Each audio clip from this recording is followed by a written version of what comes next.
கர்த்தருடைய பரிசுத்த நாமத்திற்கு மகிமை உண்டாவதாக. இந்த நாளிலும் நம்முடைய தியானத்திற்கு ஆதாரமாக 41ஆம் சங்கீதம் 12வது வசனத்தை நான் வாசிக்கிறேன். நீர் என் உத்தமத்திலே என்னை தாங்கி என்றென்றைக்கும் உம்முடைய சமூகத்தில் என்னை நிலைநிறுத்துவீர். ஒரு நிமிடம் நம்முடைய கண்களை மூடி கர்த்தரை நோக்கி பார்ப்போம். இது ஒரு தாவீதினுடைய ஜெபம் என்று பார்க்கிறோம். உத்தமத்திலே தேவனால் தாங்கப்பட்டு நிலைநிறுத்தப்படுகிற ஒரு அனுபவத்தை குறித்து அவர் இந்த ஜெபத்திலே ஏறெடுக்கிறார்.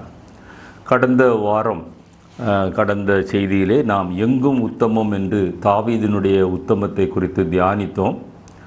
ஆனாலும் அவர் வாஞ்சித்தாலும் அவருடைய வாழ்க்கை பயணத்திலே அவருடைய உத்தமத்திலே அவரால் நிலைநிற்க முடியாமல் அவர் வீழ்ச்சியடைந்து பிறகு கர்த்தருடைய உத்தமத்திலே திரும்பவும் வந்து சேர்ந்ததை நாம் வேதத்திலிருந்து அறிந்து கொள்ள முடியும்.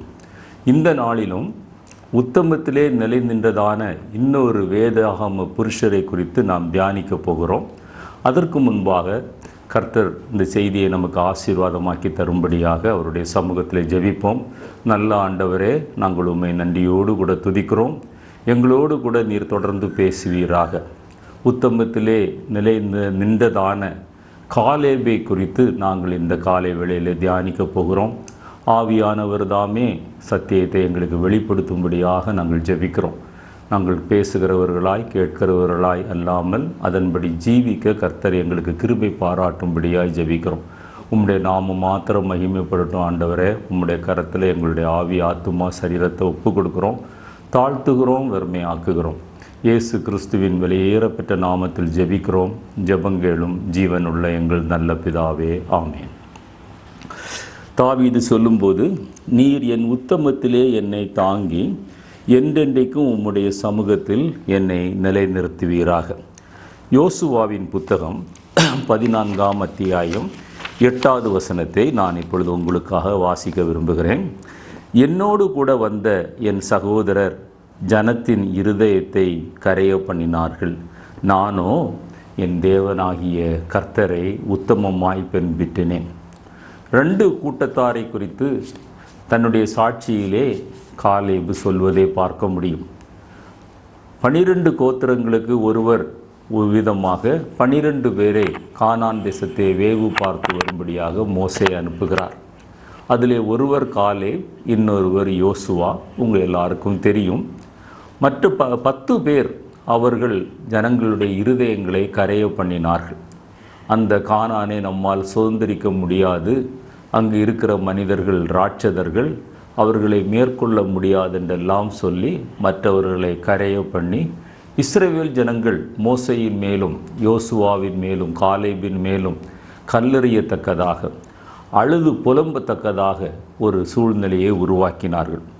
அந்த சூழ்நிலையை சுட்டி காட்டித்தான் காலேபு சொல்லுகிறார், என்னோடு கூட வந்த என் சகோதரர் ஜனத்தின் இருதயத்தை கரைய பண்ணினார்கள்.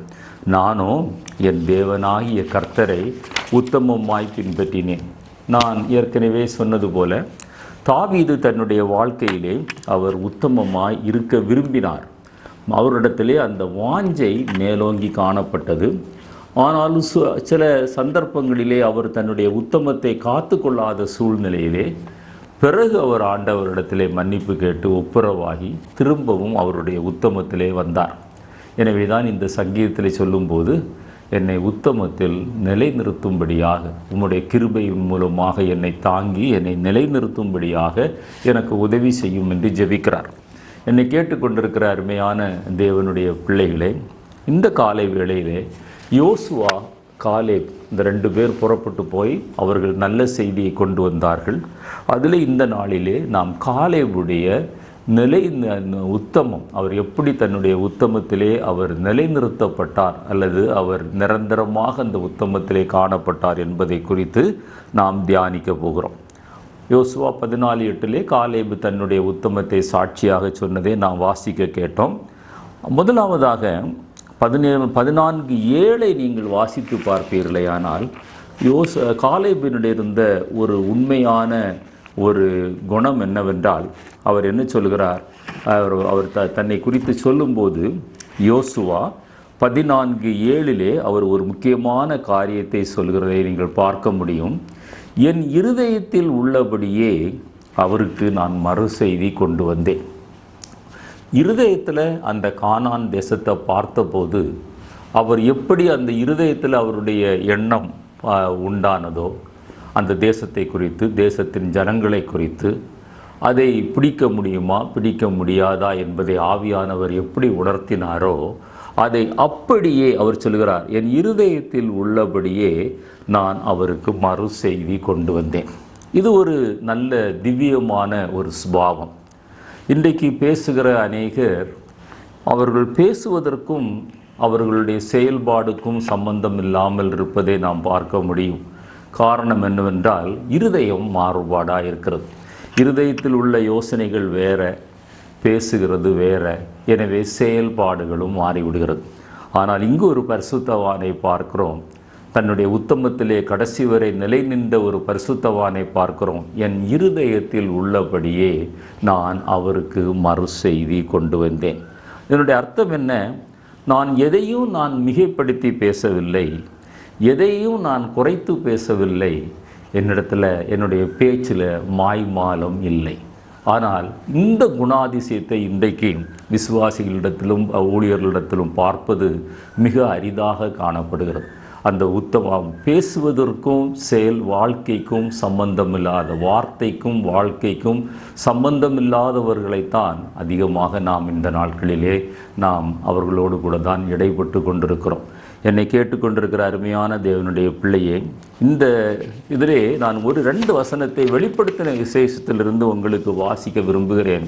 குறிப்பாக ஊழியம் செய்கிறவர்கள், கர்த்தருக்காக பிரசங்கிக்கிறவர்கள், ஒருவன் இவைகளோடு எதையாகிலும் கூட்டினால் இந்த புஸ்தகத்தில் எழுதியிருக்கிற வாதைகளை தேவன் அவன் மேல் கூட்டுவார். ஒருவன் இந்த தீர்க்க தரிசன புஸ்தகத்தின் வசனங்களிலிருந்து எதையாகிலும் எடுத்து போட்டால் ஜீவ புஸ்தகத்தில் இருந்தும் பரிசுத்த நகரத்தில் இருந்தும் இந்த புஸ்தகத்தில் எழுதப்பட்டவைகளிலும் இருந்தும், அவை என்னவென்றால் ஆசீர்வாதங்களில் இருந்தும் அவனுடைய பங்கை தேவன் எடுத்து போடுவார். எனவே நாம் அன்றாட ஜீவியத்திலே நாம் உத்தமத்தில் நிலை நிற்கிற அனுபவம் என்னவென்றால், நம்முடைய உள்ளத்தில் ஒன்று வாயில் ஒன்று என்று இருக்கக்கூடாது. இன்னொன்று வாயில் ஒன்று செயல்பாடு ஒன்று என்று இருக்கக்கூடாது. உள்ளத்தில் உள்ள எண்ணங்களும் வாயிலிருந்து புறப்படுகிற வார்த்தைகளும் நம்முடைய வாழ்க்கையும் ஒரு நேர்கோட்டிலே வரும்போதுதான் அது உத்தமம் என்று அழைக்கப்படுகிறது. அந்த உத்தமத்தை காலேப் தன்னுடைய வாழ்க்கையிலே அவர் செய்து காட்டினார். அதை சாட்சியாக சொல்லுகிறார், என் இருதயத்தில் உள்ளபடியே நான் அவருக்கு மறு செய்தி கொண்டு வந்தேன். அடுத்ததாக ஒரு முக்கியமான குணாதிசயம் என்று பார்க்கும்போது, யோசுவா 14ஆம் அத்தியாயம் 6வது வசனத்திலிருந்து வாசிக்கும்போது, 45 வருடங்களுக்கு முன்பாக யோசுவா 40 வயதில் யோசுவாவும் காலேபும் அவர்கள் அந்த கானான் தேசத்தை வேவு பார்க்க போகிறார்கள். இப்பொழுது 85வது வயதில் அவர் மோசேயுடன் தனக்கு சொன்னதான ஒரு வாக்குத்தத்தத்தை, ஒரு ப்ராமிஸை அவர் யோசுவாவிடத்தில் நினைவு கூறுகிறார். 45 இயர்ஸ், ஆஃப்டர் 45 இயர்ஸ் அந்த வாக்குத்தத்தத்தை நினைவு கூறுகிறார். நான் அந்த பகுதியை வாசிக்கிறேன். 6வது வசனத்திலே 14:6 அப்பொழுது யூதாவின் புத்திரர் கில்காலிலே யோசுவாவினிடத்தில் வந்தார்கள். கேனாசியனாகிய எப்னேயின் குமாரனாகிய காலேப் அவனை நோக்கி, காதேஸ் பர்னேயாவில் கர்த்தர் என்னை குறித்தும் உம்மை குறித்தும் தேவனுடைய மனுஷனாகிய மோசையோடு சொன்ன வார்த்தையை நீர் அறிவீர். தேசத்தை வேவு பார்க்க கர்த்தரின் தாசனாகிய மோசே என்னை காதேஸ் பர்னேயாவில் இருந்து அனுப்புகிற போது எனக்கு 40 வயது. என் இருதயத்தில் உள்ளபடியே அவருக்கு மறு செய்தி கொண்டு வந்தேன். ஆனாலும் என்னோடு கூட வந்த என் சகோதரர் ஜனத்தின் இருதயத்தை கரைய பண்ணினார்கள். நானோ என் தேவனாகிய கர்த்தரை உத்தமமாய் பின்பற்றினேன். அந்நாளிலே மோசே, நீ என் தேவனாகிய கர்த்தரை உத்தமமாய் பின்பற்றினபடியினால் உன் கால் மிதித்த தேசம் உனக்கும் உன் பிள்ளைகளுக்கும் என்றென்றைக்கும் சுதந்திரமாய் இருக்க கடவுதென்று சொல்லி ஆணையிட்டார் என்று மோசே சொன்ன 45 வருடங்களுக்கு முன்பாக சொன்ன வாக்குத்தத்தத்தை நினைவு கூறுகிறார். ஆண்டவர் நம்முடைய ஜீவியத்திலும் எத்தனையோ வாக்குத்தத்தங்களை தந்திருக்கிறார்.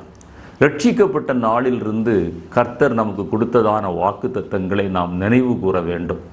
அந்த வாக்குத்தத்தங்களை பிடித்து கொண்டு நாம் தேவ சமூகத்திலே தேவன் சொன்ன அந்த ஆசீர்வாதத்தை பெறும் வரைக்கும் விடாப்பிடியாக நாம் ஜெபிக்க வேண்டும். இது இந்த காலேபினுடைய வாழ்க்கையிலே இருக்கிறதை நாம் பார்க்கிறோம்.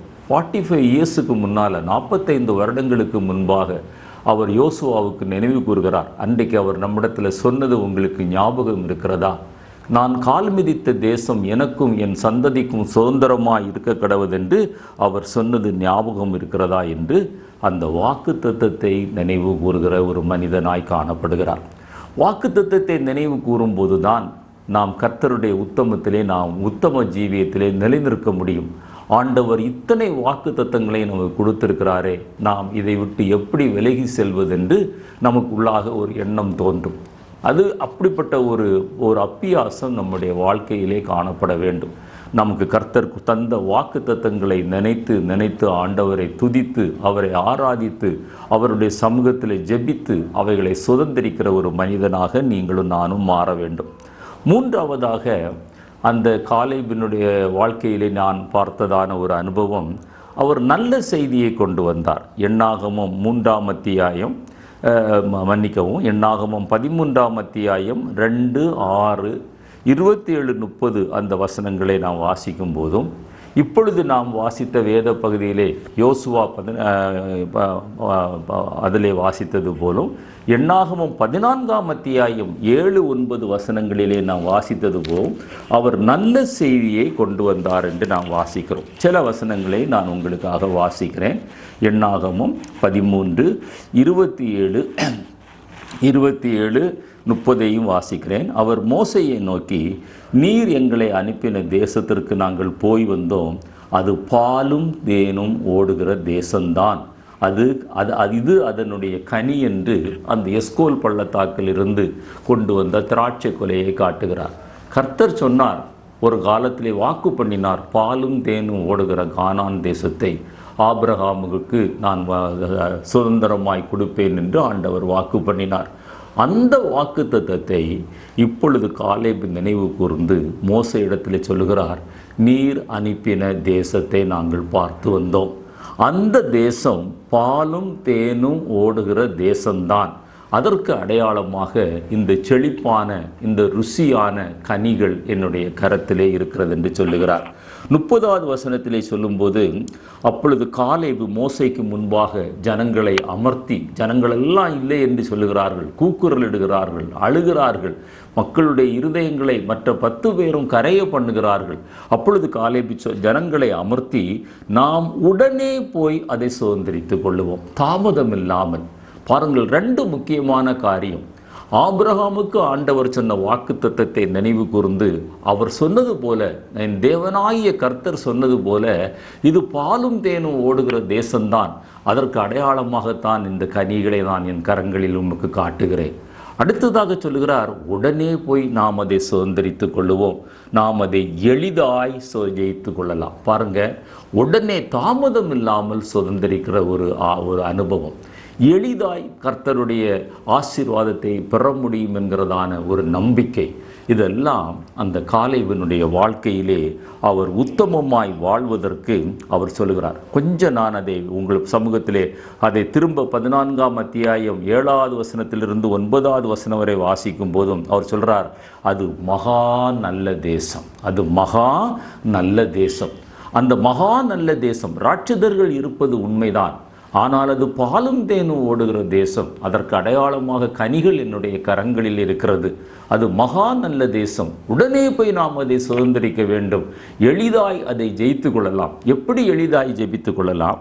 14:8 சொல்கிறார், கர்த்தர் நம்மேல் பிரியமாயிருந்தால். அந்த வார்த்தையை பாருங்க, ஆண்டவர் நம்மேல பிரியமாயிருந்தால் சத்துருனுடைய கரத்தை நின்று அவர் நம்மை விடுவிக்க போதுமானவராயிருக்கிறார்.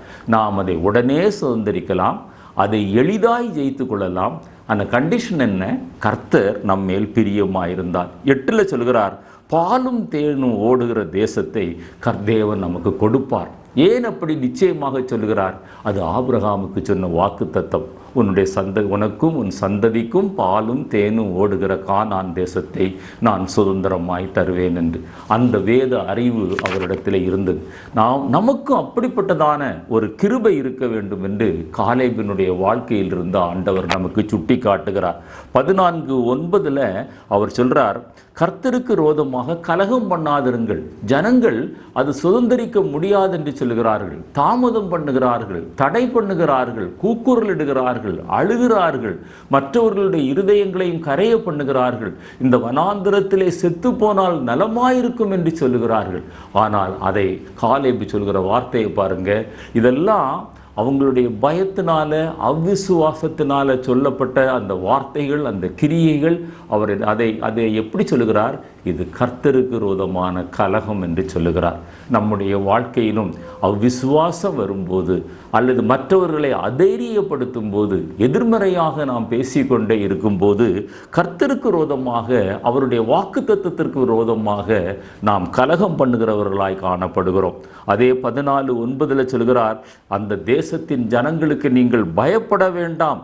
அதை 2 தடவை திரும்பி அந்த வசனத்தில் நீங்கள் வாசிக்க முடியும். அங்கு இருக்கிற அந்த ஜனங்கள் ராட்சதர்கள் தான், பலசாலிகள் தான், கொடூரமான ஜனங்கள் தான். ஆனாலும் பயப்பட வேண்டாம்.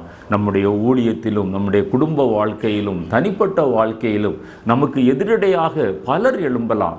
ஆனால் கர்த்தர் நம்மேலே பிரியமாக இருந்தால், கர்த்தர் நம்மோடு இருந்தால், அவர்களுக்கு நீங்களும் நானும் பயப்பட வேண்டிய அவசியமில்லை. அவரே அவர்கள் நமக்கு இரையாவார்கள். அவர் சங்கரிக்கிற அனுபவம் அல்ல. பழைய ஏற்பாட்டு காலத்திலே அந்த நாட்களிலே அவர்களை சங்கரித்தார்கள். ஆனால் இன்றைக்கு புதிய ஏற்பாட்டு அனுபவத்தில் இன்றைக்கு நம்மை எதிர்க்கிறவர்கள் நமக்கு இரையாவார்கள் என்பதனுடைய அர்த்தம் என்னவென்றால், அவர்களும் ரட்சிக்கப்படுவார்கள்.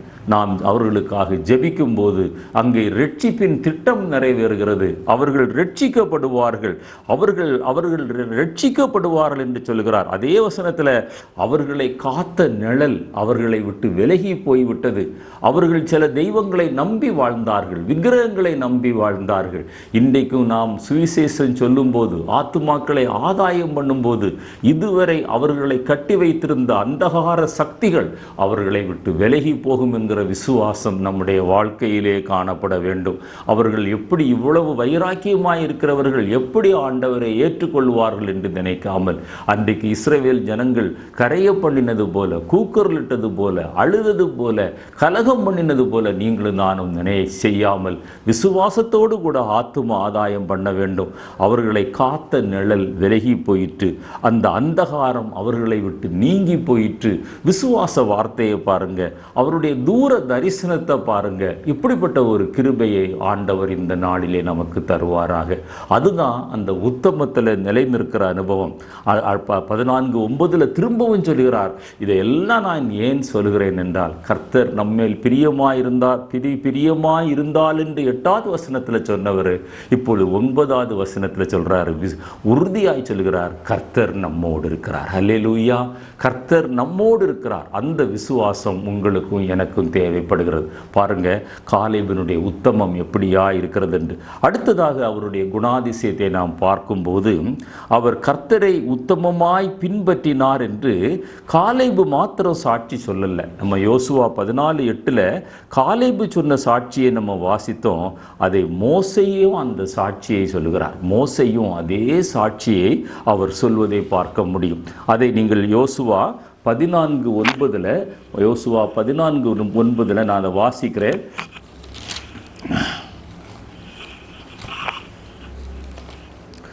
யோசுவா 14:9 அந்நாளிலே மோசே, நீ என் தேவனாகிய கர்த்தரை உத்தமமாய் பின்பற்றினபடியினால் உன் கால் மிதித்த தேசம் உனக்கும் உன் பிள்ளைகளுக்கும் என்றும் சுதந்திரமாக இருக்க கடவுது என்று சொல்லி ஆணையிட்டார் என்பதை வாசிக்க முடியும். இதை இதே நீங்கள் இன்னொரு இடத்துல நீங்கள் உறுதிப்படுத்த வேண்டும் என்றால், உபாகமம் 1ஆம் அத்தியாயம் 36வது வசனத்தில் தான் அவர் இந்த சாட்சியை அங்கீகாரம் பண்ணுகிறார். என்ன சொல்கிறார்? எப்னேயின் குமாரனாகிய காலேப் மாத்திரம் அதை காண்பான். ஆக்சுவலாக 2 பேர் கண்டார்கள். ஒன்று யோசுவா, இன்னொன்று காலேப். ஆனால் யோசுவா இன்றைக்கு தலைமை தத்துவத்தில் அந்த தலைவராக இருக்கிறபடினால மோசே சொல்கிறார், மற்ற ஜனங்களுக்குள்ள காலேப் மாத்திரம் அதை காண்பான். அவன் கர்த்தரை உத்தமமாய் பின்பற்றினபடியினால் நான் அவன் மிதித்து வந்த அந்த தேசத்தை அவனுக்கும் அவன் பிள்ளைகளுக்கும் சுதந்திரமாய் கொடுப்பேன் என்று ஆணையிட்டார். இதைத்தான் அவர் பின்னால் சொல்கிறார், மோசே இப்படியாக ஆணையிட்டார் என்று சொல்கிறார். அடுத்ததாக காலேபினுடைய வாழ்க்கையில் அந்த உத்தமத்தில் நிலை நின்ற ஒரு அனுபவத்துக்கு ஒரு முக்கியமான காரணம் என்னென்னா, அவர் தேவனுக்கு எப்பொழுதுமே மகிமையை அவர் செலுத்துகிறவராய் காணப்படுகிறார். யோசுவா 14:10 வாசிக்கும்போது அந்த வசனத்தை வாசிக்கிறேன். இப்போதும் இதோ கர்த்தர் சொன்னபடியே என்னை உயிரோடு காத்தார்.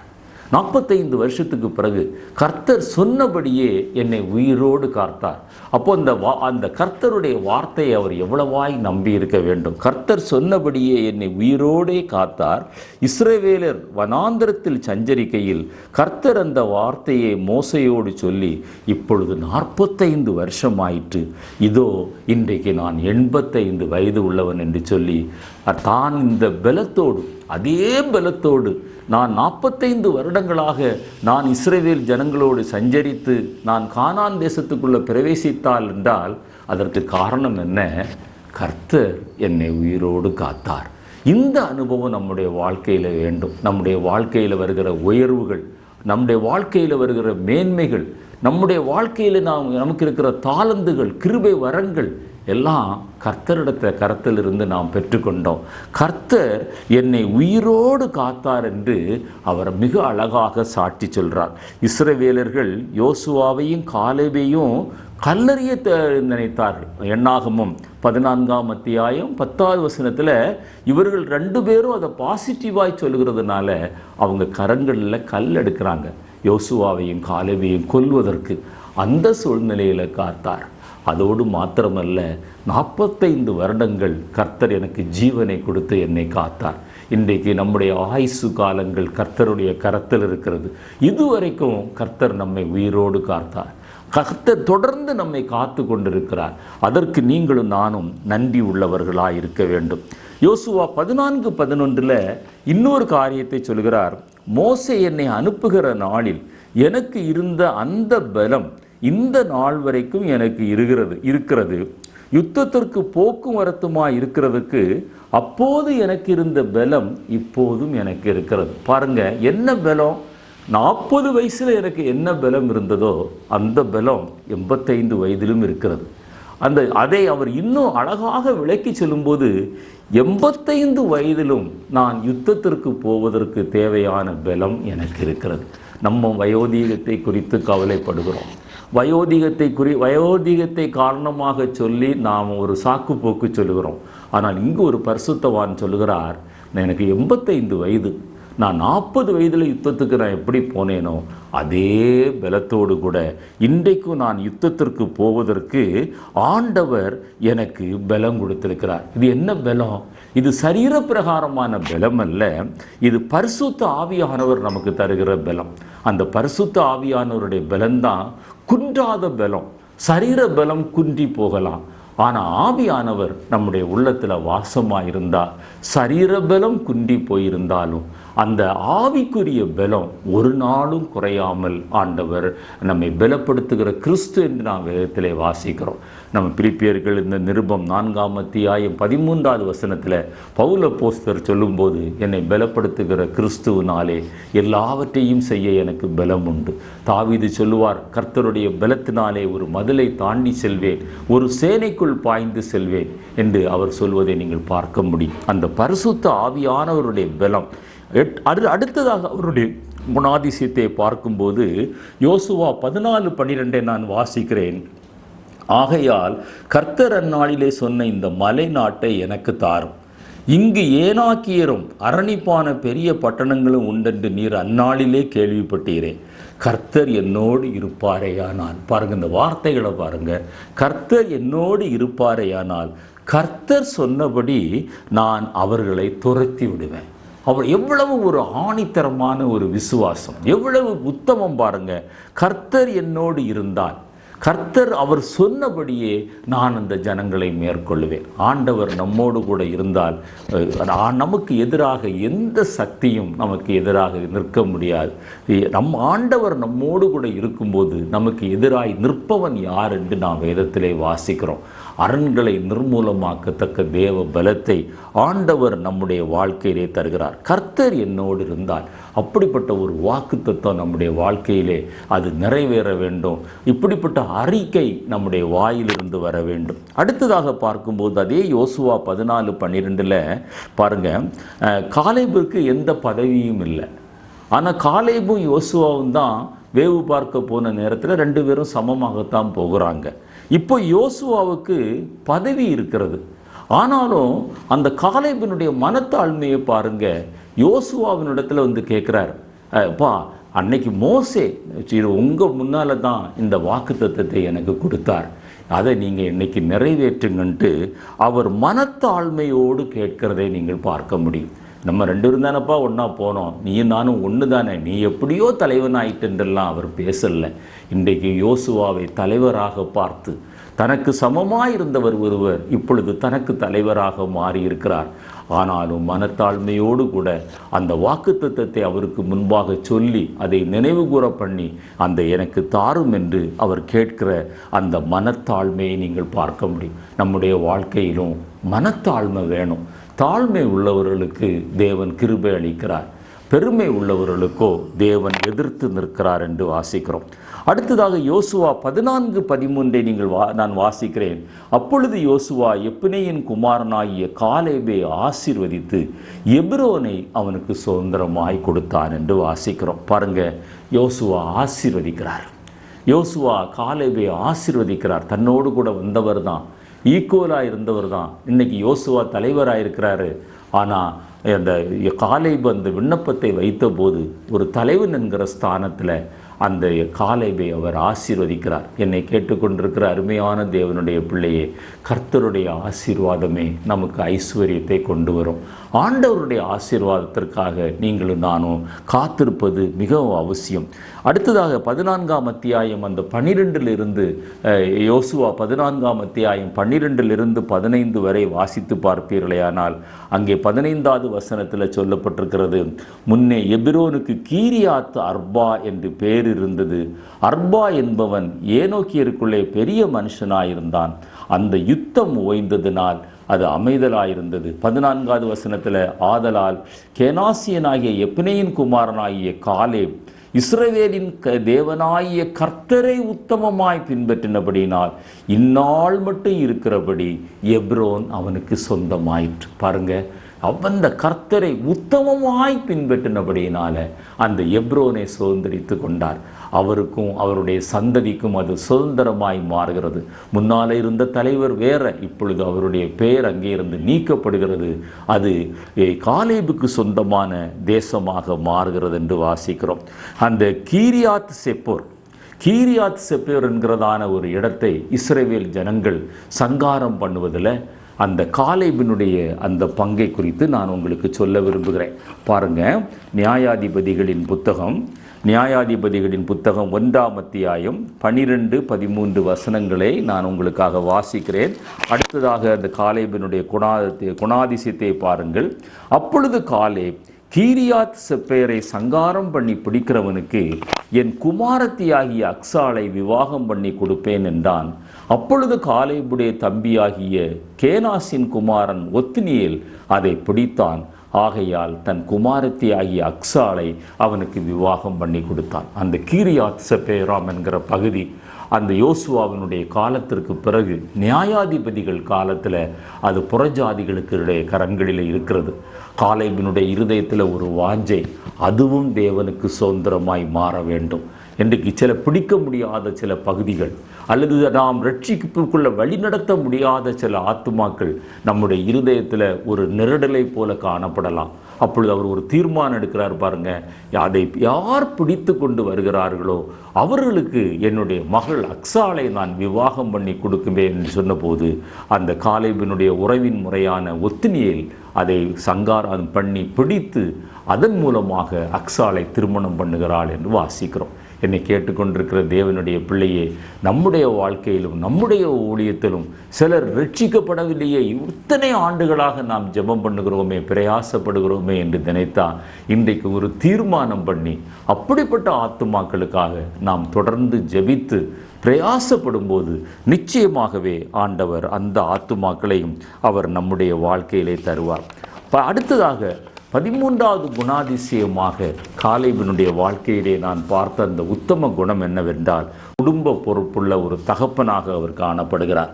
14வது வசனத்தில் அவள் என்று ஆரம்பிக்கிறது. அவள் என்றால் அக்சால், தன்னுடைய மகள்.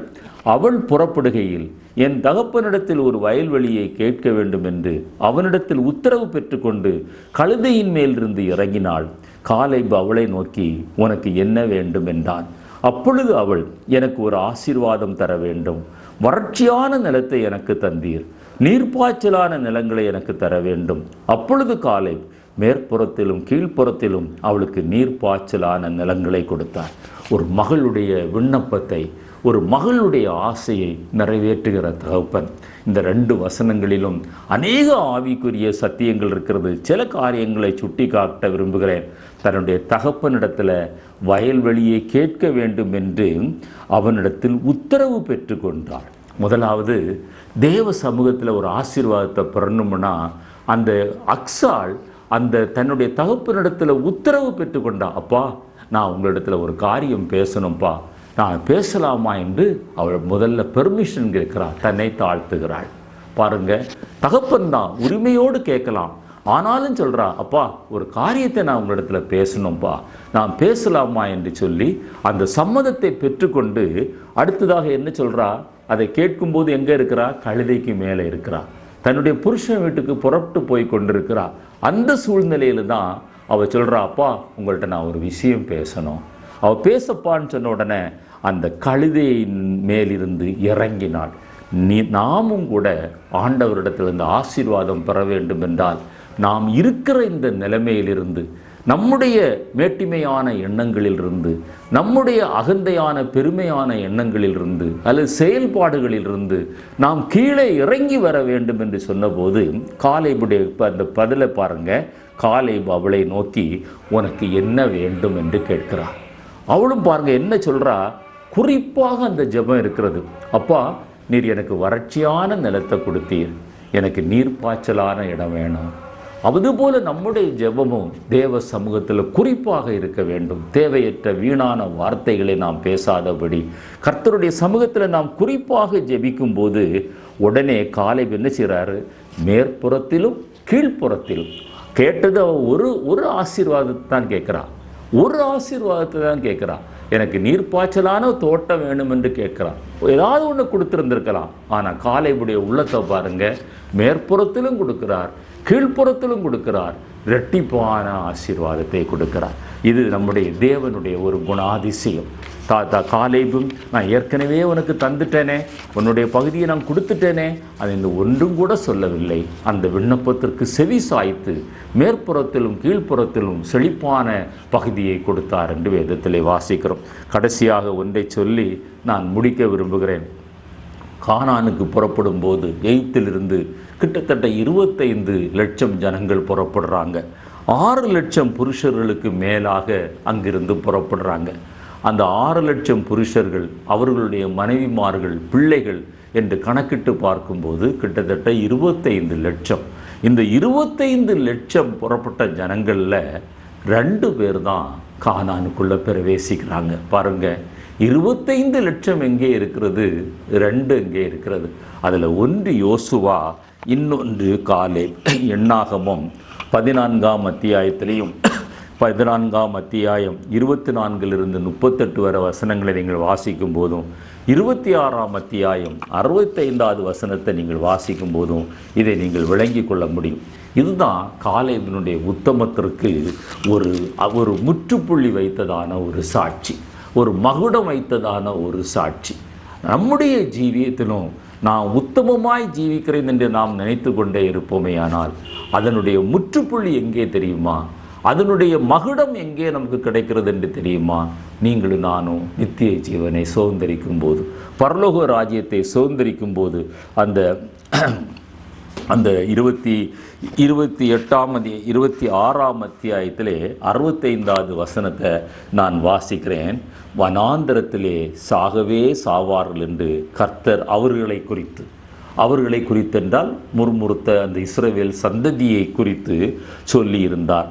எப்னேயின் குமாரனாகிய காலேபும் நூனின் குமாரனாகிய யோசுவாவும் தவிர வேறு ஒருவரும் அவர்களில் மீதியாயிருக்கவில்லை.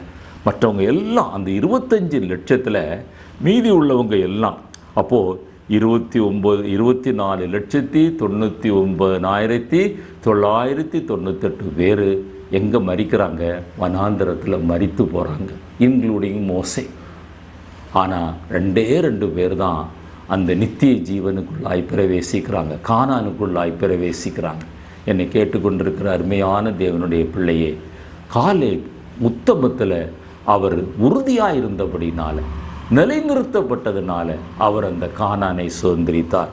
நம்முடைய வாழ்க்கையிலும் நம்முடைய நோக்கமெல்லாம், நம்முடைய எண்ணமெல்லாம், நம்முடைய செயல்பாடெல்லாம், நம்முடைய ஊழியமெல்லாம் அந்த நித்திய ஜீவனுக்கு நேராக நாம் பிரவேசிக்க வேண்டும். ஒரு சிலரையாவது நித்திய ஜீவனுக்கு நேராக நாம் நடத்தி செல்ல வேண்டும். அப்படிப்பட்ட உத்தமத்தில் நீங்களும் நானும் நிலை நிற்க கர்த்தர் நமக்கு உதவி செய்வாராக. தேவன் தாமே இந்த வார்த்தைகளை ஆசீர்வதிப்பாராக. இந்த செய்தி உங்களுக்கு ஆசீர்வாதமாக இருந்தால் மற்றவர்களுக்கு அறிமுகப்படுத்துங்கள். உங்களுக்காக நாங்கள் தொடர்ந்து ஜெபித்து கொண்டிருக்கிறோம். நீங்களே எங்களுக்காக ஜெபியுங்கள். கர்த்தர் தாமே அந்த காலேபினுடைய உத்தமத்தை போன்ற ஒரு உத்தமத்தை நம் ஒவ்வொருவருடைய வாழ்விலும் தந்து முடிவிலே நாம் நித்திய ஜீவனை சுதந்திரிக்க நமக்கு கிருபை பாராட்டுவாராக. ஆமென்.